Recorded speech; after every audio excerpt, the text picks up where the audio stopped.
Juan Kapitulo 6, versikulo 35. Si Jesus miingon kanila, "Ako mao ang pan nga naghatag sa kinabuhi. Ang muari kanako dili nagayod gutomon, ug ang mutuo kanako dili nagayod uhawon." Pan sa kinabuhi. Maglikon unta sa mong pagtuo ug gagaka kami sa pagtuman sa imong mahal nga kasuguan.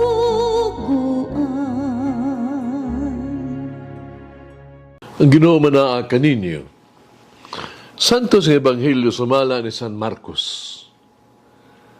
Miabot ang inahan og mga igsoong lalaki ni Jesus. Dito sila sa gawas sa balay og nagpasugo nga buot sila makikita kaniya. Usa ka pundok sa mga tao naglingkod libot kang Jesus. Mingon sila kaniya, "Ang imong inahan og mga igsoon atoa sa gawas. Nabuot sila magkikita kanimo." Si Jesus mitubag, "Kinsa ba ang akong inahan o mga igsoon?" Niya mitanaw si Jesus sa mga tao na nag-aliron kaniyag miingon, "Aniya ang akong inahan o mga igsoon. Kay ang nagtuman sa bisan unsa nga gisugo sa Dios kaniya, maong akong igsoon o akong inahan." Ang Ebanghelyo sa Ginoo. Pasalamati ang Ginoo kay siya maayo, ang iyang gugma mulungtad hangtod sa kahangturan. Pasalamati ang Dios sa tanang mga Dios, ang iyang gugma malungtaron. Pasalamati ang Ginoo sa mga Ginoo, ang iyang gugma balungtaron.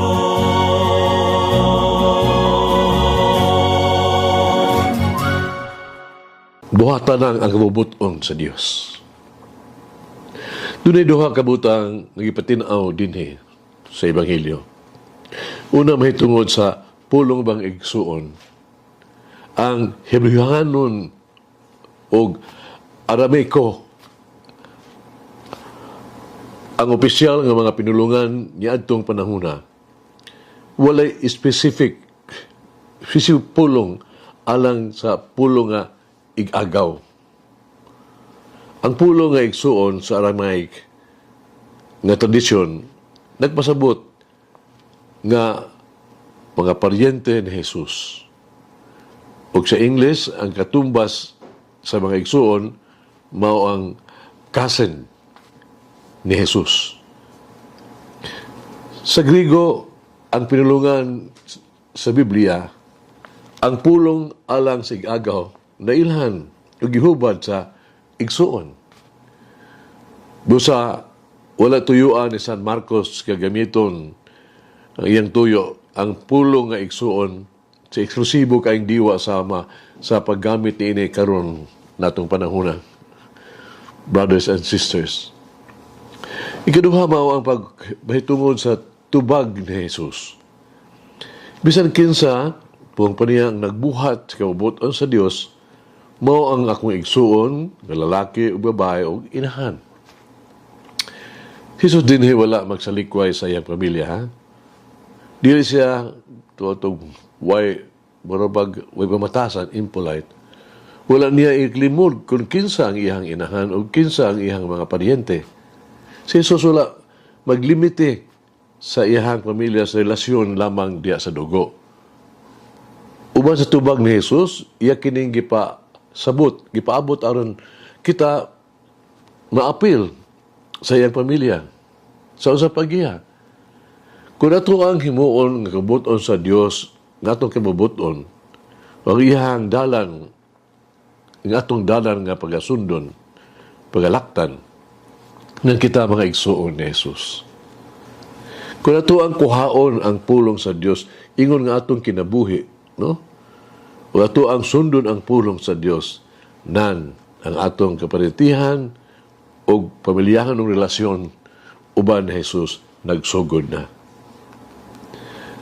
Atong relasyon kang Jesus gibase sa atong pagka masulundon o pagsalig sa iyang pulong o sa iyang kibubuton. Busa sa Jesus Ebanghelyo karong adlaw, nagtanyag sa iyang panag-inig sunay, sa iyang panaghigalaay, o sa iyang pamilyahanong relasyon kanato pinaagi sa pagpaminaw o pagsunod sa iyang pulong. Dili magkaingon kita nga dunay bag-o nga mas lawom nga relasyon kang Hesus. O kini mao ang pagbuhat sa iyang kabubuton. Dunay mas sayon o epektibong paagi nga kita mahisakop kang Hesus. O kini mao ang pagpuyo sa atong kaugalingon, kinabuhi, sumala gihapon siyang mga pulong. Atong lig-ong na kalamagitan kang Hesus, ang pagsunod sa iyahang mga sugo, iyang pulong. Mahimo kitang pamilya sa Dios, pinagi sa ito ang paggamit o pagkinabuhi, subay sa pulong sa Dios. Diyo sa kasugilanon sa kamakilimos diya sa eskina sa dalan, siya napakilimos siya. Usa ka lalaki nga milabay, mihunong siya, nangita siya kwarta nga iyata sa iyang bulsa ba, nga iyang ihatag. Sa iyang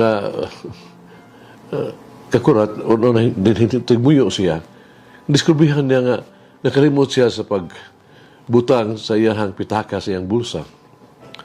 Wala siya makadalag kwarta.